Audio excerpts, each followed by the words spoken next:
Once upon a time, Britain's car industry was the envy of the world. And during this halcyon era, one particular name came to epitomise everything to which the driver of taste aspired. The Rover was built with care, and they were quality machines. You had incredible technical innovation. Gear lever that clicks in and out perfectly with lovely mechanical rifle bolt actions. It's a beautifully precise machine. In 2005, this once blue-chip brand reached the end of the road. But hidden in this saga of industrial decline is a cautionary tale of British design. Some of them, you just had to show them a damp chamois, and they'd start rusting. So buckle up for the story of Rover cars and how they went from defining their eras to being victims of their times.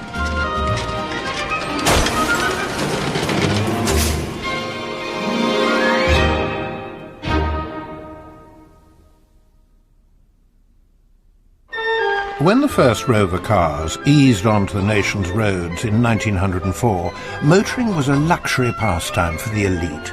They demanded the finest craftsmanship, and Rover soon became a byword for quality.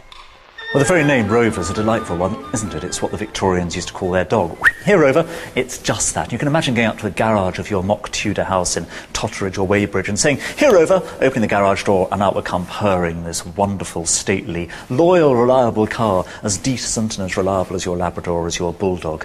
This Rover car was a model of executive decorum.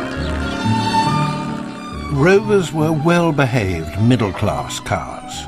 Elegant and refined, with well-dressed interiors of polished wood and leather, they were like a gentleman's club on wheels. Rover was the car of the professional, the doctor, the solicitor. More than mere cars, they represented respectability. There was something quintessentially English about them, in that they had there was an element of sophistication, but it was always understated. There was a solidity and gentility and a sort of good manners. When I think of a Rover, I think of a tweedy headmaster covered in chalk, still wearing his gown perhaps and smoking a pipe and reading the Times whilst trying to drive, and there's a big slobbering black Labrador next to him here. I think of Middle England, I think of Surrey, and one didn't lock the car outside the pub. In fact, one even left the ignition key in the dashboard, because that way you wouldn't lose it after 4 or 5 pink gins. The results of this continuing policy are apparent today, when Rover cars of the 1930s, nursed by their owners with all the loving care that such a car commands, are still in heavy demand. The company's early confidence was matched by its name, inspired by the most famous Rovers of all, the Vikings. Actually, it had a rather racy badge, though, the Rover, a Viking longship, suggesting something actually rather different. I mean, sort of Jolly Rogering rovering, the sort of rovering that Vikings did, which is about rape and pillage. But that's rather odd. I think it's just a Victorian notion of seeming grand and dynamic and exciting. Riding high at the end of the 1930s, Rover faced a major setback when war broke out and its Coventry plant was targeted by the Luftwaffe.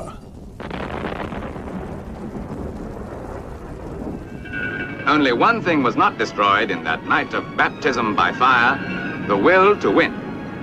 The Rover Company made a fighting comeback. In a shadow factory at Solihull and elsewhere, it started making Meteor engines for the Cromwell tank. Hercules and Lysander aircraft were also to be a part of the company's contribution to the war effort. Rover's own fight didn't end with the war. The motor industry faced years of austerity and fuel rationing, but the plucky chaps at Rover rose to the challenge in an unexpected way, transforming old wartime components into a surprise success. A few years after the war, the Rover Company produced the Land Rover, most versatile wheeled vehicle ever made. This complete departure from routine car manufacture surprised the world. The Land Rover was taken from the Willys Jeep, the World War II, what the Americans called the car that won World War II. Came out in 1948, and the boss of Rover, he'd taken a Willys Jeep from an ex-World War II Willys Jeep down on his farm, and he thought, this is good. So they copied it, but they had no steel, so they made it out of aluminium. And it was really very accidental, the whole thing. Nobody could have predicted the success of the Land Rover. So it debuted at the 1948 Motor Show, and everybody thought it was great. And demand just massively, massively outstripped supply. It came at a time when utilitarianism and wholesomeness and practicality were really strong British virtues. And they had to restrict demand, and only, important people like doctors and midwives were able to get it for at least sort of 4 or 5 years. It was sold all around the world. They were massively, massively popular. The Land Rover had a huge impact on Rover. It was originally intended as a stopgap in order to keep the company ticking over after the war before the car market went back to normal. But in fact it became so successful that for most of the 1950s, Rover really were a company supported by the Land Rover. Fueled by the Land Rover's success, Rover rode confidently into the 1950s. This would be the company's golden age. Freed at last from fuel rations and steel shortages, the car market was open for business again. Rover was able to return to producing cars for the great and the good. We were all very proud that Britain, after the war, got back on its feet, had an industry, had a car industry. And so there was a kind of pride in being British, I would say. And I think Rover did symbolise that to quite a considerable extent, because it was a car one aspired towards. And no car would sum up the era, or Rover itself, better than the legendary P5. This, for me, is Rover at its absolute zenith. The P5. This is just, the best of Rover and the best that Britain could make. It was very much a middle-class car. It was seen as a stylish, reliable, efficient, comfortable kind of car. In the post-war years, to own a Rover became more and more a desirable objective, and production increased with demand. Once a driver had owned a Rover, it raised his appreciation of what pleasure and satisfaction such a good car could give. What's so great about it? You have this thumping, wonderful engine that made it go like stink, but it had this incredible establishment grandeur. They smelt nice. They looked nice. They were regal. And let's face it, Buckingham Palace had a couple of them. The Queen was quite happy with her Rover 3-litre. This was a summit car. Every Prime Minister had one of these. You'd see them in all the newsreels. Thatcher, Callaghan, Wilson, Heath, all getting out of P5s. P5 was favoured by, Princess Grace and the royal family, a car of really, quite exceptional dignity. Car doors don't make this noise anymore. That's not a door, that's a vault. And just in terms of the aesthetics of car design, a genuine original.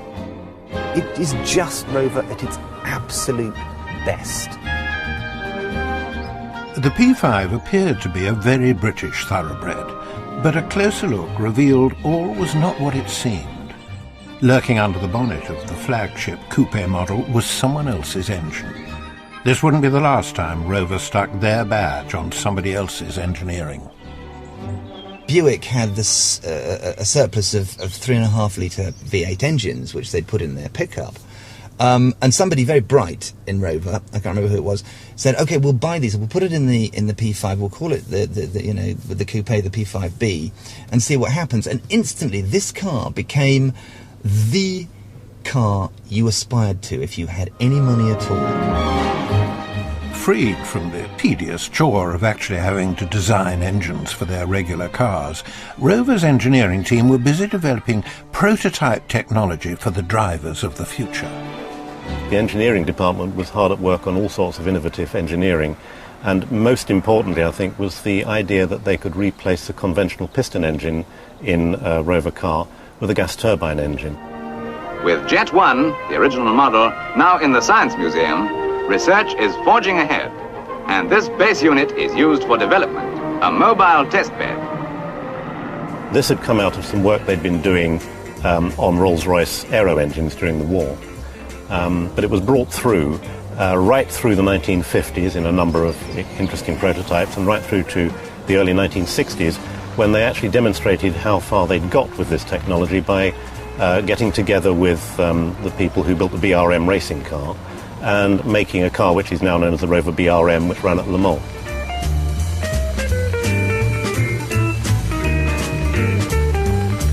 Rover was a very innovative company, funnily enough, although we associate it with, grandness and Englishness and blimpishness and tweed jackets and old dogs. In fact, they made gas turbine cars.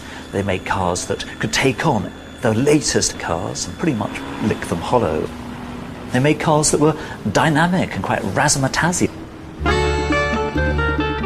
Alongside their cutting-edge sports cars, Rover was keeping pace with changing trends.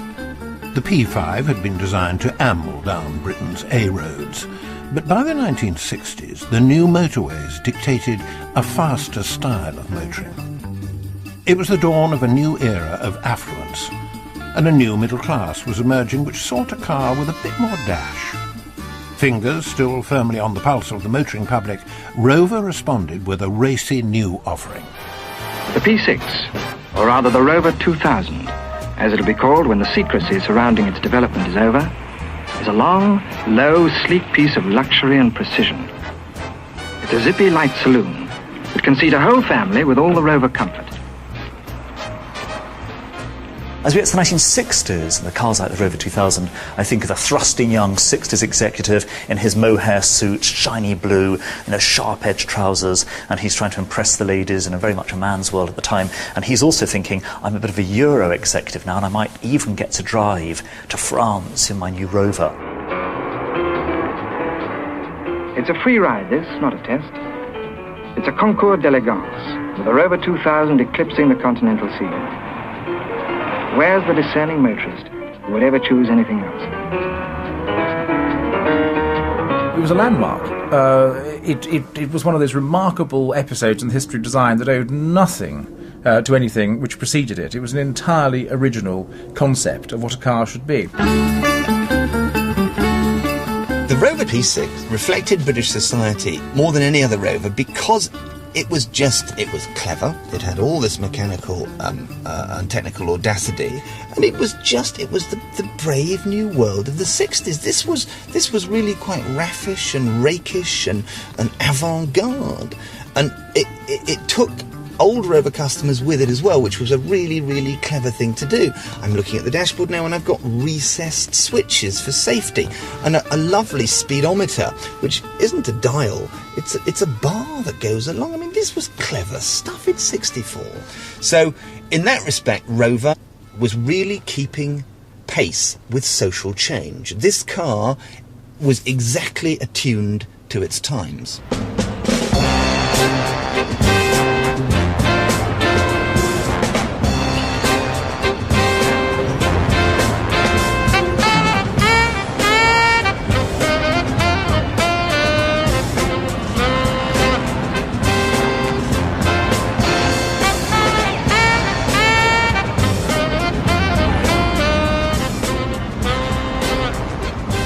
To survive, they had to reach a bigger audience. They couldn't just think, right, Middle England is out there. More people were buying cars, and they had to cater for that. They couldn't get stuck in a rut and that we only sell to toffs. They had to start selling to new money. A bigger market was a double-edged sword. The more people bought Rovers, the less desirable they became.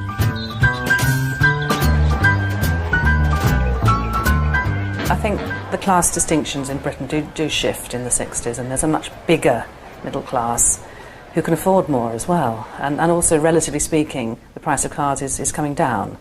So when you can buy the car you aspire to, those cars lose their value, if you like, their kind of added value.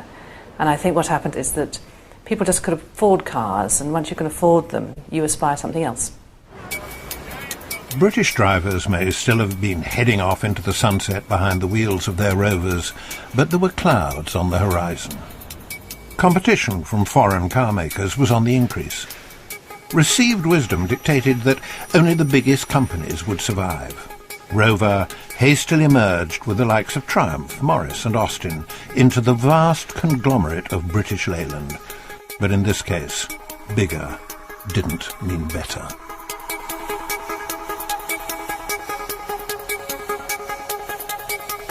So it was a complete industrial muck-up on a massive scale. British Leyland's assembly lines were dominated by Minis, Marinas, Princesses and Allegros. Rover was now keeping some decidedly down-market company. As it entered the 1970s, its snob value was slipping away.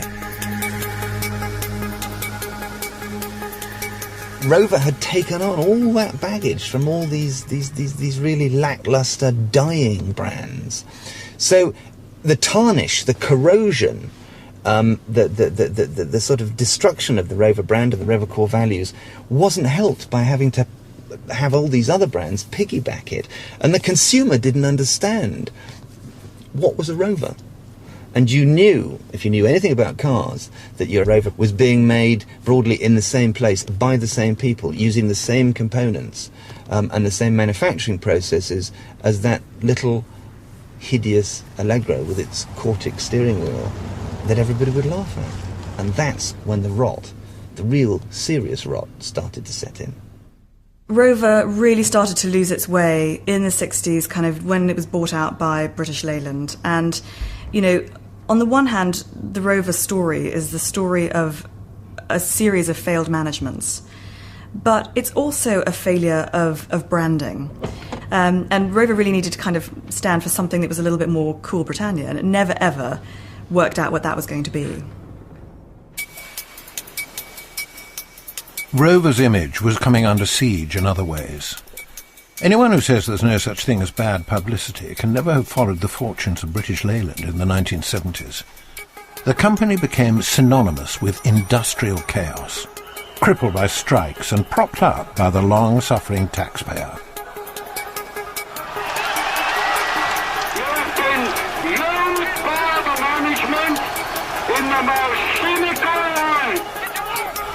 It was against this background that Rover had to launch its next generation of models. Finally, somebody woke up and thought, right, we have to sort of... It's almost a case of starting again. And I guess that was the thinking behind it. We have this name, we have a brand, it's got to survive, so let's make something that not only the British will buy, but let's really develop something here.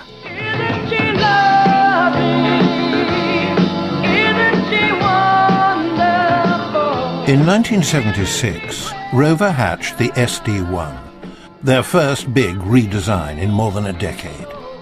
What looked like their last chance saloon quickly became Car of the Year. Customers queued up for the sleek, sporting sedan, which seemed free from any taint of the industrial chaos that had scarred British Leyland. The SD1 was another astonishing concept. Like the old P5, it has a sort of a curious Italian influence. It won Car of the Year in 1977, and everybody loved it because it had this scallop down the side and bore a sort of passing resemblance to a Ferrari Daytona.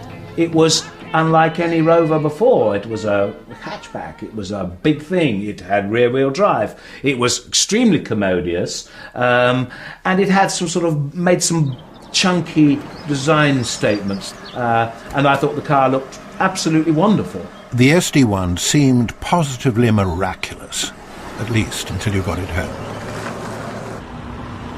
The biggest problem was that Rover were building it down to a price.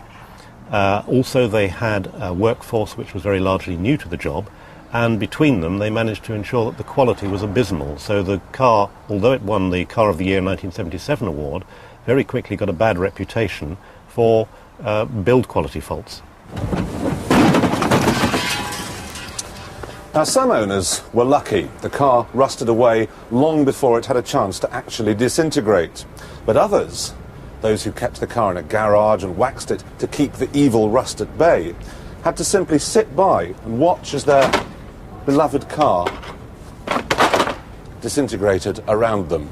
It rusted very quickly. In fact, some of them you just had to show them a damp chamois and they'd start rusting. You'd open the glove box and it would be full of water, and your handbook and your little service book would be sopping wet. And you'd get your luggage out of the boot after a long journey up to the Yorkshire Dales and have to hang all your washing on the line before you'd even worn it. As far as the car-buying public was concerned, Rover had jettisoned its defining quality, which was, well, quality. The physical quality of it was, it was atrocious. It would have brought, medieval bogmen into disrepute. I mean, it was so unintelligently made and so scandalously badly prepared. Now, of course, today Rover builds its cars with a deal more integrity, but it is still tarred with the same brush that it earned for itself back in the late 70s. The country, nay the world, is full to overflowing with people who quite simply are not prepared to forgive or forget. Beneath its wind tunnel sculpted exterior, the new Rover represented all that had gone wrong with British manufacturing. Mrs. Thatcher wouldn't touch it with a barge pole. She made sure that the Ministry of Defence bought a dozen P5s in black so that she would never, ever have to drive a Rover SD1.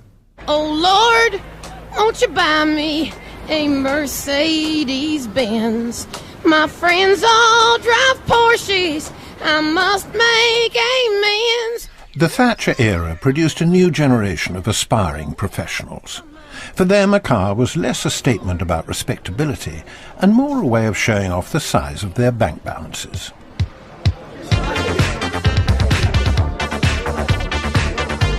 With its newly acquired reputation for dodgy workmanship, Rover stood little chance against the precision-tooled Teutonic competition of Porsche, Mercedes and BMW. Society certainly changed from the 1980s onwards in terms of people's desires as they got greater income and greater knowledge of other things they might buy. For instance, people looked abroad, and increasingly in terms of cars, people would say, well, I'd like a BMW rather than a Rover. And in this upwardly mobile decade, Rover's master plan seemed to be directed, strangely, downward. The Rover badge, already an object of declining currency, was now stuck on a whole range of British Leyland cars in an attempt to create a more marketing-friendly family of models.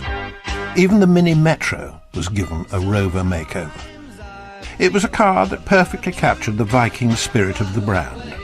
If a Viking was someone who spent most of their journeys nipping to the shops or church coffee mornings.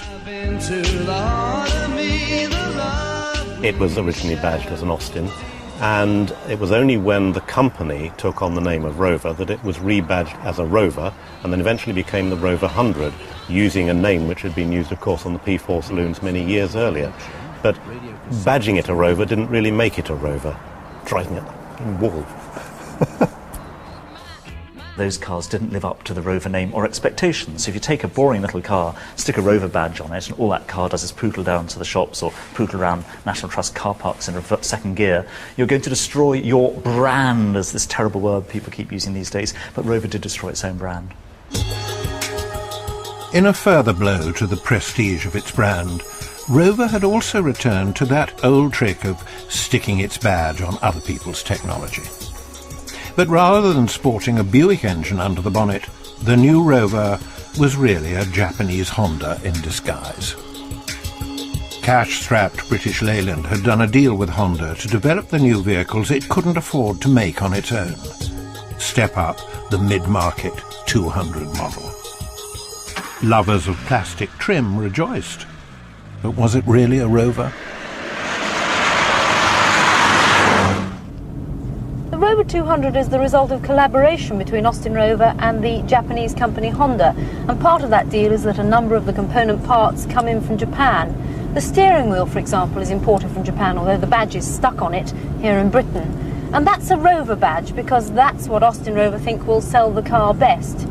it could just as easily be a Honda badge sitting there, and indeed that's much of the flavour of the car. It's Japanese in feeling.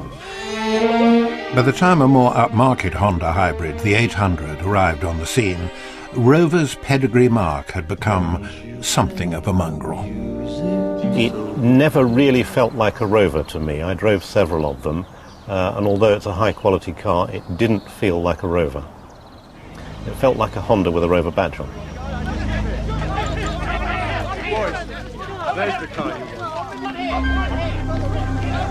Is it the man, or is it the Rover 800? With the Rover 800, and I remember when it first appeared, it looked very good. It was low, it was svelte, it was reasonably racy. But again, you would get into the car and slam the door, and it just wouldn't thunk. It would clatter and clang. And the materials used, because cars are tactile, you have to feel this stuff, this leather. It sends a message to the brain. But if it's a rather cheap, man-made sort of brinylon-y velour, it doesn't work. And if the ashtray doesn't close reassuringly, and if the windows don't go down nicely, it confuses you, and you begin to think, oh no, this isn't the haven of peace and of troubled world that I thought I'd bought.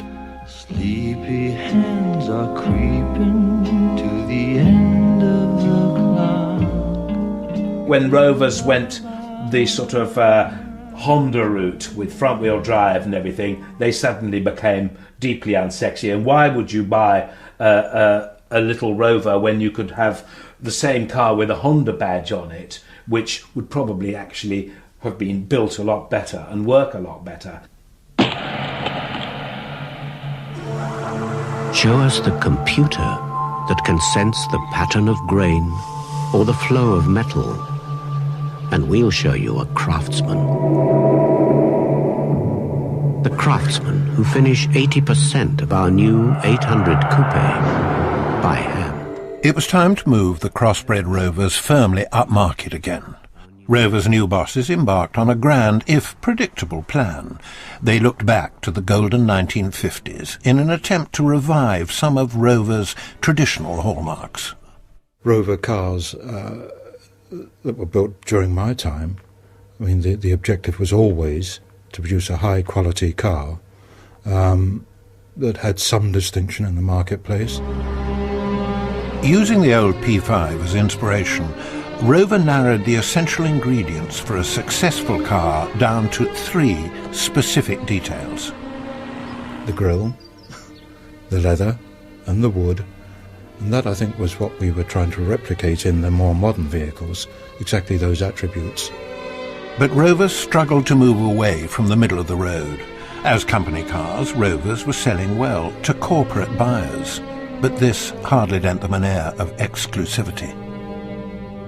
The problem with Rover was that it never defined the kind of mass market person who was going to buy into this premium proposition. And really kind of, the idea that you're buying something that is the favourite choice of most fleet managers around the country is just not very aspirational. It's very hard to be a luxury brand and first choice of fleet managers. That's why craftsmen finish 80% of our new 800 coupe by hand. The new 800 coupe. In design terms, I guess it's right to say it's probably middle of the road. It's not startling, but it's like good taste. You know it when you see it, but it's not something that will set you back on your heels. It is a bit like ladies' fashions. You've got to be fashionable. You can be a little bit daring, but not too much. If you take the skirt too high, nobody wants it. Rover needed new backing and new blood. In 1994, it got them when it passed out of British hands and into BMWs. The Germans hadn't received such a warm welcome from the British since the days of Prince Albert. BMW had effectively replaced Rover as the supplier of executive cars for the middle classes. Surely, if anyone could give Rover a new lease of life, it was them.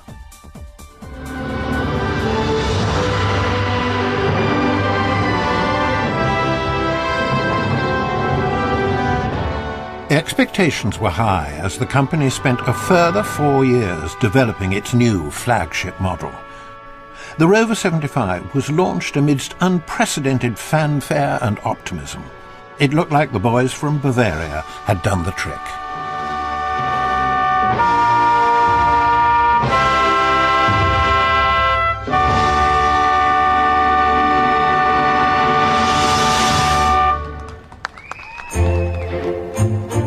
The 75 continued the attempt to hark back to the good old days of the post-war period, complete with chrome, a grille and wood trim. The cabin in this range-topping connoisseur trim is straight from ye oldie worldy school of interior design. It's been given lashings of wood and a damn good hiding. Now, I know as well as you do that that's not such a big deal these days. You can get wooden leather on a Daewoo, for Pete's sake. But there's a difference. Other manufacturers slap a bit of it around to affect poshness. But with this Rover, you get the feeling that they started with the materials and then designed the cabin to suit. Still seems to be something missing, though. Ah, yes.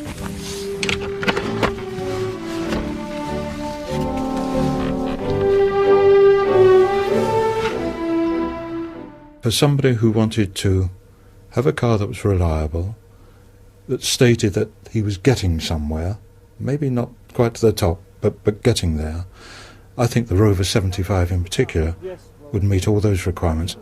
You have indeed. But worryingly, the car's biggest admirers weren't exactly thrusting young executives. I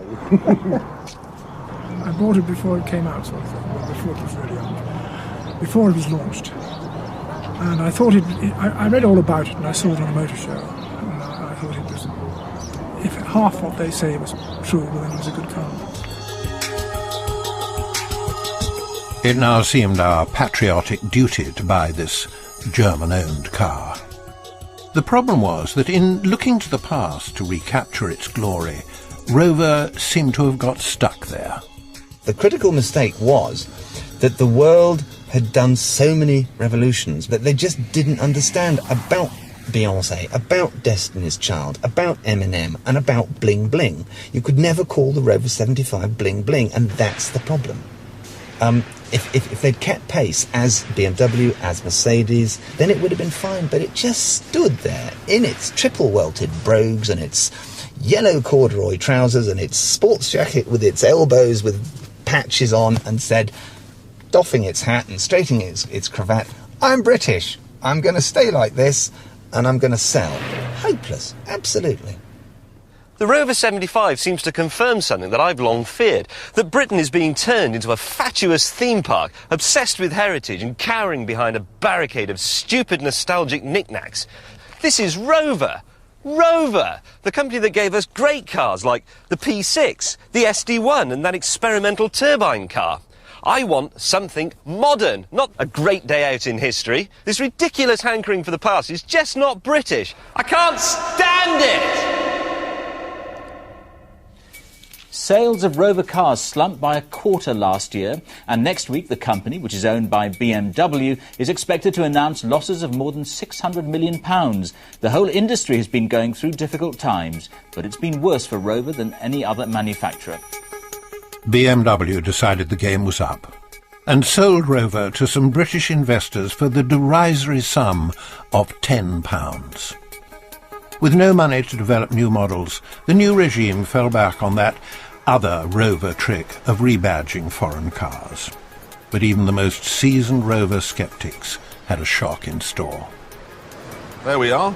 It's called the City Rover, and it's got 5 doors, very small car. It will cost between £6,500 and £8,500. That doesn't look, A, very nice, or B, anything like a Rover. And there's a very good reason for that. It's because it's actually made by a company called Tata in India, and then it's shipped over here where we nail some Rover badges to it.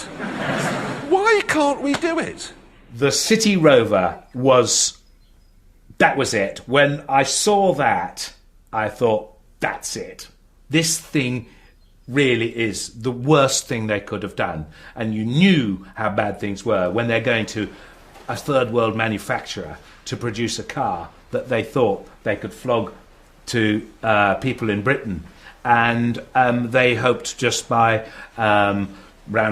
changing the rear light clusters a little bit and sticking a Rover grille on the front that people wouldn't notice. But basically, it was just a very old and very bad design. I mean, it probably really, really, cut the scampi in downtown Delhi, but it just don't work in Chelsea. Rover's Indian takeaway confirmed what many had suspected after the 75 failed to revive the company's fortunes. Rover was no longer about cars. It was about damage limitation in a region heavily dependent on the motor industry. You have to say that there was enormous skill, and they did try very hard to breathe new life into these ossified old platforms of cars that really were massively, massively underdeveloped. And for 5 years, they did a half-decent job. And they kept, let's not forget this, they kept the West Midlands in employment, 30,000 people, for 5 long years. And that is an achievement which should not be taken away from them. Thousands of workers at MG Rover have been told to go home until further notice, with union leaders claiming the chances of a rescue deal are now 1,000,000 to 1. At a mass meeting this morning, they were told Rover is losing at least £20 million a month, and a government loan would only keep them on the payroll for a week. Perhaps it's not surprising that the cars have been forgotten in the general lamentation this year at the demise of Rover.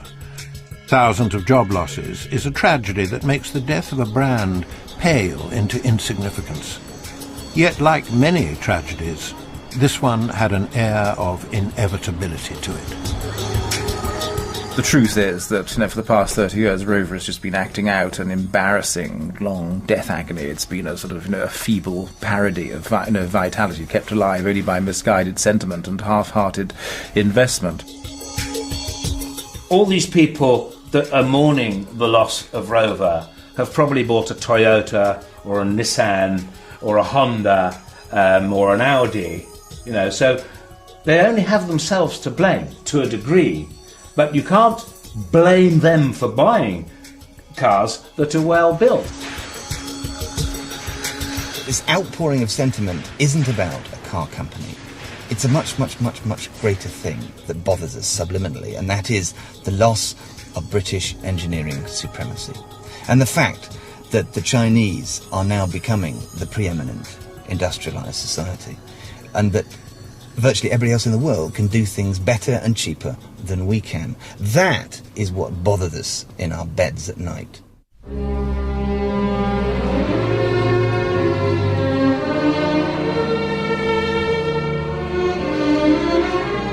But every dog has its day.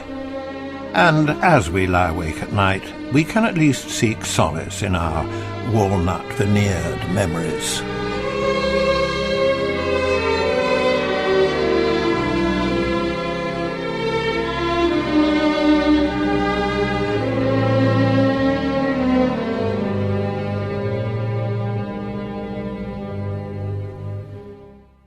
Time Shift recalls the winter of 1973 next on BBC4, when the unions and the government almost brought the country to its knees in Switch Off Something.